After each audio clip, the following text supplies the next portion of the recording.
look at Badrinath diving into it. Lovely shot.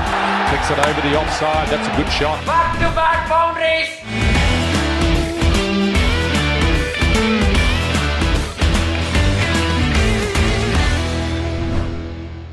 வணக்கம், welcome to cricket with Badri மற்றும் ஒரு episode கிரிக் debate. பிரேத்தம் நம்ம கூட இருக்காரு. வணக்கம் பிரேத்தம். வணக்கம் பத்ரி. வணக்கம். Super Preetham. Chennai Super Kings new found momentum. அதாவது இந்த டோர்னமெண்ட்டே ஒரு மாதிரி பயங்கரமா சூடு பிடிக்குது.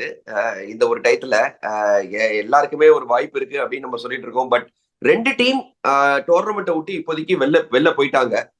டெஃபினட்டா அதை நம்ம சொல்லியே ஆனோம். மும்பை இந்தியன்ஸ் டெஃபினட்டா அவுட் ஆஃப் த டோர்னமெண்ட். ஆனா கொல்கத்தா நைட் ரைடர்ஸ்க்கு இன்னுமே வாய்ப்பு இருக்கு. அண்ட் இன்னும் சில பல டீம்ஸ்க்கு டெஃபினட்டா வாய்ப்பு இருக்கு அப்படிங்கிறது ஒரு மறுக்க முடியாத உண்மை. பிரேதம், சிஎஸ்கே அகைன்ஸ்ட் எல்எஸ்ஜியை இந்த வாட்டி ஆல்ரெடி ஒரு வாட்டி பீட் பண்ணிட்டாங்க சேப்பாக்ல. பட் எக்கானா ஸ்டேடியம்ல இந்த ஒரு match. But they are out already along with Mumbai Indians. So ரெண்டு டீம் அவுட்னு பேசும்போது ஆல்ரெடி ஒரு அவுட் ஆன டீம் விளையாட போறாங்க சிஎஸ்கேக்கு எதிராக. இது சிஎஸ்கேக்கு ஒரு அட்வான்டேஜ் அப்படின்னு நான் பாக்குறேன் பிரேதம். மோட்டிவேஷன் ஒரு பெரிய ஃபேக்டர். கரெக்ட் பத்ரி. மோட்டிவேஷன் ஒரு பக்கம், சிஎஸ்கேக்கு மஸ்ட் வின் கேம். பட் எல்எஸ்டிக்கு நத்திங் டு லூஸ். அடுத்த வருஷத்துக்கு பில்ட் பண்ணும். எனக்கு தெரிஞ்ச எல்எஸ்டி கிட்ட நல்ல கோர் இருக்கு பத்ரி. ஸோ அந்த சீசனை ஒரு ஹை நோட்ல ஃபினிஷ் பண்ண டெஃபினட்டா முயற்சி பண்ணுவாங்க. பிகாஸ் அது ஏதாவது something to build on positivity coaches காமிக்கணும், பிளேயர்ஸ் காமிக்கணும். ஸோ டெஃபினட்டா அவங்க இது ஒரு சாதாரண கேமா எடுத்துக்க மாட்டாங்க. They will come out strong தான் என் ஒப்பீனியன். நீங்க போன மேட்ச் பாத்தீங்கன்னா பத்ரி 8 ஓவர்ஸ்ல இப்போ 100-110 அடிச்சிட்டாங்க LSG. they had the game in control first 8 overs. அப்புறம் அது மாறிடுச்சு, ஒத்துக்கலாம். But LSG are not going to go quietly. தான் என்னோட ஒப்பீனியன். கரெக்டா சொன்னீங்க. அந்த சேப்பாக் மேட்ச் நான் ஷாக் ஆயிட்டேன். என்னடா அது 9 ஓவர்ஸ்ல எவ்வளவு 115 ரன் ஏதோ பயங்கரமா போட்டு பொழந்துட்டாங்க. அதுவும் இந்த ஜாஸ் இங்கிலீஷ்ன்றவரு பயங்கரமா சர்ப்ரைஸ்டு. நல்ல இன்க்ளூஷன் பண்ணாங்க. அவரோட ஷாட்ஸ் எக்ஸ்ட்ரானரி, எஸ்பெஷலி இந்த reverse over third man Preetham. That shot was phenomenal. அது என்ன ஃபீல்டு வைக்கிறது? ஏன்னா பவர் பிளேல நீங்க ஒரு லெக் சைட்ல ஒரு ஸ்கொயர் லெக் பின்னாடி வைக்கணும். ஒரு தேர்ட் மேன் ஆஃப் சைட்ல ஒன்னு, லெக் சைட்ல ஒன்னு வைக்க முடியும். 2 ஃபீல்டர் தான் வைக்க முடியும். இந்த ஷாட் ஆடும்போது over third man I think bowlers தம்பித்து போயிட்டாங்க. அவங்களுக்கு எதுவுமே ஒரு விடையே இல்லாம இருந்தது. I think they var shocked அப்படின்னு தான் சொல்லணும். Bowlers were shocked by Josh Inglis batting. But as a sportsman நான் ரியலைஸ் பண்ணிருக்கேன் ஒன்று பிரேதம். இட்ஸ் கொஞ்சம் கஷ்டம் ஆக்சுவலி. ஏன்னா இப்போ நம்ம மும்பை இந்தியன்ஸும் பார்த்தோம் ஆர்சிபிக்கு எதிராக கையில ஒரு மாதிரி இருக்க மேட்ச் சின்ன சின்ன மிஸ்டேக்ஸ் பண்ணி விட்டாங்க. யங்ஸ்டர்ஸ்க்கு நிறைய வாய்ப்பு கூட பார்ப்பாங்க. அந்த இன்எக்ஸ்பீரியன்ஸ், அந்த மோர் ராங் டெசிஷன்ஸ் வரதுக்கான வாய்ப்பு இருக்கு. Same thing with LSG. அது எப்படி வேணா போலாம். எதர் எக்ஸ்ட்ரானரியா நத்திங் டு லூஸ்னு விளாடலாம், இல்ல ஒரு மாதிரி புவராவும் விளாடலாம். ஸோ இது ஒரு மாதிரியான ஒரு ட்ரிக்கியான சிச்சுவேஷன் தான் இது. ஆமா, இது டெஃபினெட்லி ஒரு ட்ரிக்கியான சிச்சுவேஷன் தான். உங்க ஆர்குமெண்ட் எடுத்து பார்த்தா மோட்டிவேஷன் கிடையாது, what is there to play for அப்படின்னு சொல்லிக்கலாம். மறுபக்கம் நீங்க பாத்தீங்கன்னா இல்ல, நீங்க அடுத்த சீசனுக்கு ஏதாவது ஒரு ஹை நோட்ல பினிஷ் பண்ணணும்னு இருக்கலாம். சோ எப்படி வேணாலும் நீங்க இதை எடுத்துக்கலாம். ஆன் தட் டே என்ன ஆகுதுன்னு தெரியல. But one thing is sure, Mitchell Marsh is in top form, Inglis is there, and Nicholas Pooran first 8-10 games ஒண்ணுமே பண்ணாத நிக்கலஸ் பூரன் இப்போ is striking it well. So அந்த 3 பேர் டெஃபினட்டா ஆட வருவாங்க, அதுல டவுட்டே இல்லை. And LSG have very very decent fast bowling attack. I think CSK ஒரு இன்னொரு ஃபேக்டர் என்னன்னா, சம்டைம்ஸ் இந்த சீசன் ஃபுல்லா அடிக்காத ரிஷப் பண்ட் திடீர்னு நாக் ஆஃப் தி டோர்னமெண்ட். ஏன்னா அந்த மாதிரி தான் ஆச்சு போன வருஷத்துக்கு முந்தின வருஷம். சீசன் ஃபுல்லா அடிக்கல. லாஸ்ட் மேட்ச்ல ஒரு 100 அந்த பெல்ட் எல்லாம் அடிச்சாரு பயங்கரமா. ஸோ அது நம்ம ஞாபகம் இருக்கு. ஸோ ஹோப்ஃபுல்லி அந்த மாதிரி விஷயம் எதுவும் நடக்கக்கூடாது சிஎஸ்கே தரப்புல இருந்து யோசிப்பாங்க. பட் இந்த எக்கானா ஸ்டேடியம் பத்தி பேசும்போது, இந்த எக்கானா ஸ்டேடியம் லக்னோ கொஞ்சம் டிஃப்ரெண்ட் பிரேத்தம் ஃப்ரம் அதர் கிரவுண்ட்ஸ். ரொம்ப லோ ஸ்கோரிங். ஆவரேஜ் ஸ்கோர் 150 தான் இருக்கு. நீங்க பாத்தீங்கன்னா அது ஒரு பெரிய என்ன ஒரு விஷயம்னா, சைட் பவுண்டரிஸ் பயங்கர பெரிய கிரவுண்டு. அண்ட் ஃபாஸ்ட் பவுலர்ஸ்க்கு நல்ல ஒரு பவுன்ஸ் கிடைச்சிருக்கு. ஸ்பின்னர்ஸ்க்கு தைரியமா போடுறதுக்கு சைட் பவுண்டரிஸ் பெருசுனால தைரியமா போடுறதுக்கு எபிலிட்டி கொடுக்குது. நிறைய கேச்சஸ் பவுண்டரி லைன்ல நம்ம பார்த்திருக்கோம். ஸோ கொஞ்சம் ஒரு லோ ஸ்கோரிங் கிரவுண்டா இருக்க போது. ஸோ அது ஒரு factor. So bowlers especially power பிளேல போடக்கூடிய போலர்ஸ் பெரிய டிஃபரன்ஸா இருக்க போறாங்க. நீங்க கூட மென்ஷன் பண்ணீங்க, முதல் 9 ஓவர்ல அந்த மாதிரி அடிச்சாரு Inglis and Marsh. So CSK spinners Akeal Hosein or maybe Anshul Kamboj, இவங்கெல்லாம் பவர் பிளேல அகேன்ஸ்ட் மார்ஷ் எப்படி போட போறாங்க, இது ஒரு பெரிய ஃபேக்டரா இருக்க போதுன்னு நினைக்கிறேன். Definitely. I think in the season maybe 1 or 2 games or maybe 1 game தான் 200 மேல போயிருக்கு. I think it was an RCB game. But LSG அந்த கிரவுண்ட் எக்கானா ஸ்டேடியம் ஜாஸ்தி போல கொஞ்சம் sluggish wicket. Best is to score up front power பிளேல. அதுதான் நம்ம சிஎஸ்கே அது ரொம்ப ரொம்ப குரூஷியல் அந்த பவர் பிளே அவங்களுக்கு. ஸோ அதனாலதான் நம்ம போன ஷோலையும் நம்ம இதை சொன்னோம், ருத்துவை செப்பரேட் பண்ணலாமா between Urvil Patel and Dewald Brevis, நடுவில் ருத்து ஒரு பஃபரா இருந்தா நல்லா இருக்கும் அப்படின்னு. இன்னொன்னு பதிரி சிஎஸ்கே ஃபர்ஸ்ட் ஆடினாங்கன்னா கார்த்திக் சர்மா 4ல வந்தான்னா கொஞ்சம் கஷ்டப்படுவாங்கன்னு எனக்கு பயமா இருக்கு. அது மாத்த மாட்டாங்கன்னு எனக்கு தெரியும். பட் என்ன பண்ண முடியும், பயம் இருக்கு, சொல்லிதான் கரெக்டா சொன்னீங்க பிரேத்தம். ஆக்சுவலி இத கார்த்திக் சர்மா நம்மளும் வந்து நிறைய வாட்டி நம்ம சேனல்ல இதை பத்தி பேசியிருக்கோம். Yes is a good youngster, நல்லா விளையாடுறாரு. பட் பிரேவிஸ் அண்ட் டூபே இன்னும் கொஞ்சம் மோர் ஆஃப் தி ஆர்டர் வரணுமா. இன்ஃபேக்ட் பிரேவிஸ் அவுட் ஆயிட்டாரு. பட் தென் டூபே கடைசி முட்டை நின்று முடிச்சு கொடுத்தாரு, ஒரு பினிஷ் பண்ணி கொடுத்தாரு அந்த ஒரு மேட்சை. பட் எதுக்கு அவ்வளவு டீப்பா எடுத்துட்டு போயிருக்கணும் இல்லையா? முன்னாடியே வந்து நல்ல ஸ்ட்ரைக் ரேட்ல விளையாடி இருக்கலாமே. ஊர்வில் பட்டேல் அந்த மாதிரியான ஒரு நாக் ஆடி, அதாவது மேட்சை வந்து almost 10 difference runs and balls அதெல்லாம் வந்து ஸ்ட்ரெயிட்டாவே win with 8 wicket in hand. அங்கேருந்து இவ்வளோ க்ளோஸா எடுத்துட்டு போய் தட்டு மாதிரி கடைசியில தான் ஜெயிச்சாங்க. ஏன் அப்படி எடுத்துட்டு போகணும்? டெவால் பிரேவிஸையும் டூபேவையும் அப்படி ஆர்டர் அமைச்சு நீங்க ஸ்ட்ரெயிட்டாவே மேட்ச் ஜெயிச்சுட்டு போலாமே. இது எனக்கு ஃபர்ஸ்ட்ல இருந்தே கொஞ்சம் தோணிட்டு இருக்கு. அண்ட் டெஃபினெட்லி பதில் இது நான் நிறைய வாட்டி நம்ம ஷோல நம்ம டிஸ்கஸ் பண்ணிருக்கோம். அல்டிமேட்லி நீங்க குவாலிஃபை பண்றது அந்த 0.03 0.04 ரன் ரேட் வித்தியாசம் தான் நிறைய டீம் குவாலிஃபை ஆயிருக்கு. சிஎஸ்கேவே குவாலிஃபை ஆகல 2 வருஷம் முன்னாடி பிகாஸ் தட் ரன் ரேட். இது அந்த மாதிரி இருக்கும் போது நீங்க எப்போ உங்க ரன் ரேட்டை இன்க்ரீஸ் பண்ற வாய்ப்பு கிடைக்குதோ பண்ணிடணும். எதுக்கு வெயிட் பண்றோம் தான் எனக்கு புரியல. இன்ஃபேக்ட் இன்னொன்னு நான் சொல்லுவேன், பிரசாந்த் வீர் ஒரு லிட்டரலி ஒரு ப்ரெஷர் குக்கர் சிச்சுவேஷன்ல வந்தார். 3 ஓவர் 30ல வந்து அடிச்சு கொடுத்தாரு பதிரி. ஸோ அதை டெஃபினட்டா அப்ரிஷியேட் பண்ணும். ஸோ அட்லீஸ்ட் அந்த கேம் அந்த டைம்ல அவர் எடுத்துட்டு போனார் இம்பாக்ட் சபா வந்துட்டு. ஸோ ஒரு யங்ஸ்டர் டெஃபினட்டா வந்து எப்படி ஆடணும்னு காட்டினாரு. ஆக்சுவலி இந்த டெசிஷன் இன்னொன்னு ஒண்ணு, நான் ஏன் டூபே ஃபீல்ட்ல இருக்காரு அப்படின்னு நான் வந்து கேட்டுட்டு இருந்தேன். பட் கடைசியில அது இருமுனை கத்தி டெசிஷனா இருந்தாலும் எப்படியோ அது வந்து ஒரு மாதிரி ஒர்க் அவுட் ஆயிடுச்சு. ஏன்னா டூபே ஃபீல்ட்ல இருந்த காரணத்துல தான் பிரசாந்த் வீர் வர முடிஞ்சது, ஒரு பேட்ஸ்மேன் வர முடிஞ்சது. கடைசியில அது ஒரு யூஸ்ஃபுல்லா இருந்தது. பட் இந்த மாதிரியான சிச்சுவேஷன் வரக்கூடாது அப்படின்னு நான் நினைக்கிறேன். அஸ் அ காம்பினேஷன் பாத்தீங்கன்னா ப்ராப்ளி டூபே வெளில வச்சுட்டு ஒரு எக்ஸ்ட்ரா போலரை விளையாடி, இதுதான் actually the ideal thing to do இல்லையா? கரெக்டா Preetham? Ideal thing is that. Agree. அந்த பேட் ஃபர்ஸ்ட் 11 போல் ஃபர்ஸ்ட் 11 நிறைய டீம்ஸ் கெட்டிங் இட் ரைட். சில டீம் இன்னும் அதுக்கு கொஞ்சம் ஸ்ட்ரகிள் பண்றாங்க, அந்த bat first and bowl first 11. நம்ம 11 பத்தி பேசும்போது பத்ரி உங்களுக்கு ஒரு கேள்வி. இது ஐ திங்க் நிறைய பேர் இது வந்து கேட்டு ஆன்சர் வராம இது போயிருக்காங்க. இன்னும் 2 கேம் தான் இருக்கு, தோனி ஆடுவாரா?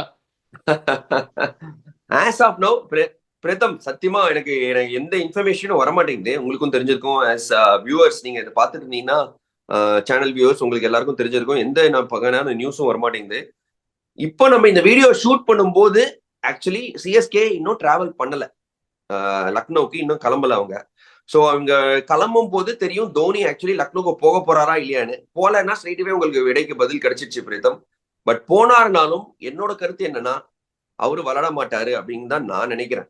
ஏன்னா அவர் வந்து probably SRH game, CSK SRH last home match in Chepauk, அந்த மேட்ச் தான் விளையாடுவாரு. அதுவும் ஃபுல்லா ஈடுபாடு கொடுப்பாரான்னு தெரியல. ஒரு இம்பாக்ட் பிளேயரா இல்ல ஒரு சின்ன ஒரு கேமியோ ரோல் மாதிரி வந்துட்டு அதுக்கப்புறமா அவரோட லாஸ்ட் மேட்சா இருக்கும். இது பியூர்லி என்னோட கணிப்பு. ஆக்சுவலி எந்த நியூஸும் எதுவுமே வரல. பட் நான் இந்த மாதிரி தான் நடக்கும் அப்படின்னு கணிக்கிறேன். ஏன்னா ஒரு மாதிரி காம்பினேஷன், ஒரு மாதிரி பல விஷயங்கள் ஒரு மாதிரி போயிட்டு இருக்கு பிரேதம். சிஎஸ்கேக்கு ஒரு மேட்ச் ஒரு விஷயமும் இம்பார்ட்டண்டா இருக்கு. ஸோ இந்த டயத்துல நீங்க எதை டிஸ்டர்ப் பண்ணுவீங்க? ஒரு விளாண்டமா, ஒரு ஃபிட்டா இருக்காரா, பல கேள்விகள் இருக்கு இல்லையா? கரெக்ட். மணிக்கும் 3 மேட்ச் இருக்கு, எல்எஸ்ஜி இருக்கு, அப்புறம் உங்களுக்கு ஜிடி அண்ட் SRH 3 மேட்ச் இருக்கு. நான் 2ன்னு சொல்லிட்டேன். பட் அதுக்குள்ள குவாலிஃபை ஆயிட்டாங்க. இது ஒரு ஜஸ்ட் ஒரு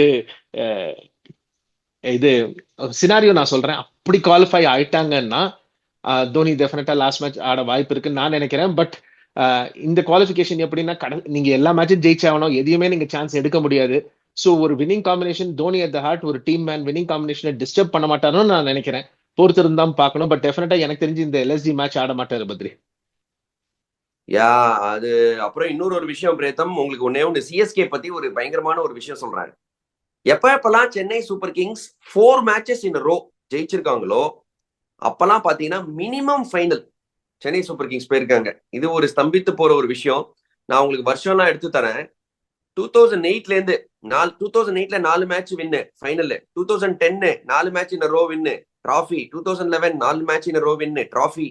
27 match in row win, 7 match in row win. 2013 final, 2014 6 match final, 2018 4 match final, 2021 5 match final, 2023 4 match final, 2021 and 23 trophy. So இது ஒரு ஸ்டாட் இருக்கு பிரேத்தம். 4 மேட்ச் இன் ரோ ஜெயிச்சா minimum final Chennai Super Kings போறாங்க. இது ஒரு நற்செய்தி தானே சென்னை சூப்பர் கிங்ஸ் ரசிகர்கள் இருக்கும். நச்சேரி தான். பட் அதுல ஒரு காமன் ஃபேக்டர் என்னன்னு நம்ம இது போன ஷோலயே டிஸ்கஸ் பண்ணோம் பத்திரி. அது காமன் ஃபேக்டர் என்ன, அந்த ரன்ல யார் லீட் பண்ணியிருந்தாங்க, அது ஒரு பெரிய இது. அதை லேசா நீங்க இது பண்ண முடியாது. I'm sure you also understand. அவரோட பிரசன்ஸே ஒரு தனி இது கிரன்ச் மேட்ச்ல. பட் அஃப்கோர்ஸ் நம்ம எல்லாமே பாஸ்டோட அப்படி கம்பேர் பண்ண முடியாது. இது ஒரு நியூ டீம், ஃபியூச்சர். இது பொறுத்திருந்து பார்க்கலாம் அந்த ஸ்டாட் ஒர்க் அவுட் ஆகுதான்னு. பட் யா, நீங்க சொல்றபடி ஆன் பேப்பர் எஸ், அந்த ஸ்டாட் வந்து இஸ் இன் சிஎஸ்கேஸ் ஃபேவர். பேப்பர்ல பல விஷயங்கள் இருந்தாலும் பிளேயர்ஸ் பர்ஃபார்மன்ஸ் எப்படி இருக்க போகுது, அதுதான் வந்து ஒரு முக்கியமான ஒரு கேள்வி. பிரேத்தம், இன்ட்ரெஸ்டிங்கா போகுது டோர்னமெண்ட். டாப் 4 ப்ரெடிக்ஷன் போயிடலாம். அதாவது நீங்க ஃபர்ஸ்ட் உங்களோட டாப் 4 சொல்லுங்க. யாரெல்லாம் உங்களை பொறுத்த மட்டும் டாப் 4 குவாலிஃபை ஆக போறாங்க? ஏன்னா சில மேல இருக்க டீம் கீழே வருது, சில டீம் பிரஷர்ல இருக்கு, சில கீழே இருக்க டீம் மேல போகுது. உங்களோட டாப் 4 பிரேத்தம். இது வெல் செட் பத்ரி. ஏன்னா ஒரு ஸ்டேஜ்ல நீங்க 2 weeks ago பாத்தீங்கன்னா பஞ்சாப், ஆர்சிபி எல்லாம் சீல் பண்ணியாச்சு, புக் பண்ணிக்கலாம் டிக்கெட்ஸ், எலிமினேட்டர் குவாலிஃபயருக்குன்னு டிசைட் ஆயிருது.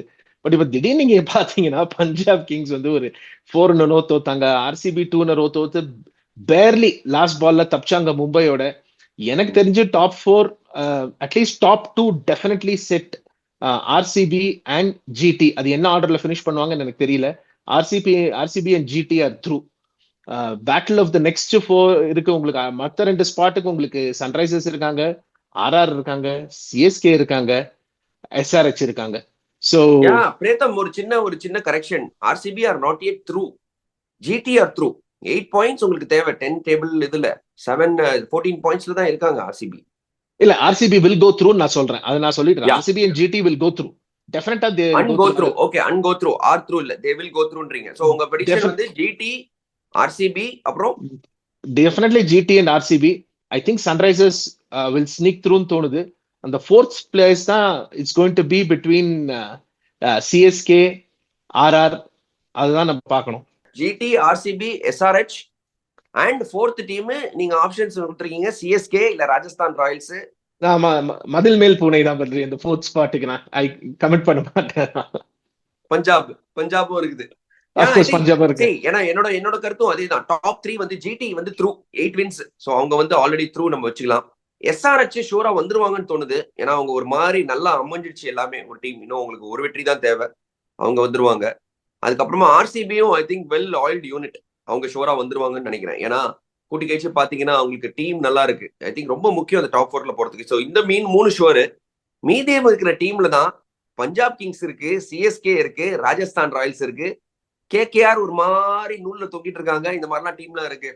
பட் எனக்கு என்னமோ I think CSK will pull through அப்படின்னு தான் நான் நினைக்கிறேன். பஞ்சாப் கிங்ஸ் என்ன பிரேத்தம், என்ன நடக்குது எனக்கு புரியலையே. எங்க இருந்தாங்க 7 மேட்ச்ல 6 வெற்றிகள், 1 வந்து அன்பினிஷ்டு மேட்ச். பட் அந்த மாதிரி ஒரு நிலைமையில இருந்து எங்க வந்துட்டாங்க Punjab Kings Preetham? Are you shocked by this? டெஃபினட்டா எஸ்பெஷலி அவங்க லாஸ்ட் 4 மேட்ச்ல ஒரு 444 கேட்சரை விட்டுருக்காங்க. அதுதான் ரொம்ப ஷாக்கிங்கா இருக்கு. எல்லாரும் கேட்ச் விடுறாங்க இந்த டீம்ல. சோ அது டெஃபினட்டா அந்த ரிசல்ட் இம்பாக்ட் பண்ணிருக்கு இது வரைக்கும். சோ 6-0-1 இருந்த பஞ்சாப் கிங்ஸ் இன்னைக்கு வந்து பாத்தீங்கன்னா ஒரு 6-4-1 இருக்காங்க. ஒரு ரொம்ப ஒரு இக்கட்டான நிலைமையில இருக்காங்க பஞ்சாப் கிங்ஸ். பட் இன்னொரு இன்ட்ரெஸ்டிங் இது என்னன்னா, நான் ஸ்கெட்யூல பார்த்த வரைக்கும் பஞ்சாப் அண்ட் ஆர்ஆர் ஒரு மேட்ச் இருக்கு. சோ அது வந்து ஒரு உங்களுக்கு டேபிள கூட டிஃபைன் பண்ணும். சோ ரெண்டு வர முடியாது. பஞ்சாப் ஏதாவது ஒண்ணுதான் வரும். ஏதாவது ஒண்ணுக்கு தான் வாய்ப்பு இருக்குன்னு நம்ம சொல்லலாம். So definitely the last spot is up for grabs தான் சொல்லலாம். எனக்கு என்னன்னா இந்த சிஎஸ்கே எஸ்ஆர்ஹெச் மேட்ச் ரொம்ப குரூஷியலா வந்துட போறதே. அது வேற வந்து ஒரு பயங்கரமான ஒரு விஷயமா இருக்கு. ஏன்னா 2 பேருக்கும் பிளே ஆஃப் வாய்ப்பு இருக்கு அப்படிங்கும்போது. But then having said that, பிரேதம் யோசிச்சு பாருங்க, சிஎஸ்கே ஆர்சிபி வந்துட்டாங்க. CSK versus RCB in playoff எப்படி இருக்கும்? களங்கட்டும், பயங்கரமா இருக்கும். எலிமினேட்டரோ இல்ல ஒரு குவாலிஃபயரோ சிஎஸ்கே வர்சஸ் ஆர்சிபி ஆடுறாங்கன்னா அவ்வளவுதான், வேற லெவல் இன்ட்ரெஸ்ட் கேதர் பண்ணும். பட் பொறுத்திருந்து பார்ப்போம். பிரேத்தம், சிஎஸ்கே எல்எஸ்ஜி ஏர்லி கால், உங்களோட ஒரு ப்ரெடிக்ஷன்ஸ் யார் பக்கம் நீங்க சாயிரீங்க? டெஃபினட்டா வந்து நான் சிஎஸ்கே பக்கம் தான் சாயிறேன். Want CSK to win. ஏன்னா அதுக்கப்புறம் 2 டஃப் மேட்ச் வந்து டேபிள் டாப்பர்ஸ் ஜிடி நீங்க அங்க போய் ஆடணும். அண்ட் ஜிடி இப்போ ஒரு மாஸ்டர் பண்ணிட்டாங்க. அந்த 3 பேட்ஸ்மேன் தான் அடிக்கிறாங்க அவங்களுக்கு. பட் அவங்க பிட்ச் பெர்ஃபெக்டா இருக்கு. டெஸ்ட் மேட்ச் லென்த் போடுற போலர்ஸ் வச்சிருக்காங்க. ஸோ அகமதாபாத்ல போய் ஜெயிக்கிறது கொஞ்சம் கஷ்டம். And Sunrisers at home. So just for the sake of playoffs இது ரொம்ப ரொம்ப குரூஷியல் மஸ்ட் வின். நான் சிஎஸ்கே பக்கம் சாயிறேன். Yeah.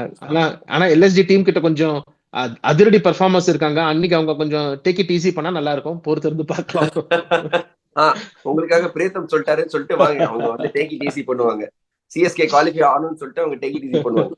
உங்க பிரேத்தம் ஐ திங்க் கரெக்ட். நானும் I am with CSK. Not because CSK support பண்றேன் அப்படிலாம் கிடையாது. On form, on paper, on performance, on confidence, இது எல்லாமே மொமெண்டம். அதுல டவுட்டே கிடையாது. மச் பெட்டர் யூனிட்டா தெரியுறாங்க சிஎஸ்கே இப்போதைக்கு எல்எஸ்ஜியோட. அண்ட் நான் சொன்ன அந்த மோட்டிவேஷன் ஃபேக்டர் ரொம்ப ரொம்ப கஷ்டங்க. They have to dig deep. But then ஒரே ஒரு டெஸ்ட் என்ன இருக்கும்னா LST fast bowlers against CSK batsman. இதை தாண்டிட்டாங்கன்னா ஏன்னா சஞ்சு ருத்து ரொம்ப ரொம்ப முக்கியம். அவங்க யாராவது டீப்பா விளையாடணும். பட் பொறுத்திருந்து பார்ப்போம். தேங்க்யூ பிரேத்தம். தேங்க்யூ பத்ரி. பத்ரி உங்களோட கருத்துக்களை பகிர்ந்ததுக்கு மிகவுமே நன்றி. Thank you. Thank you guys. Stay tuned for a lot more content from the IPL. Take care. Bye.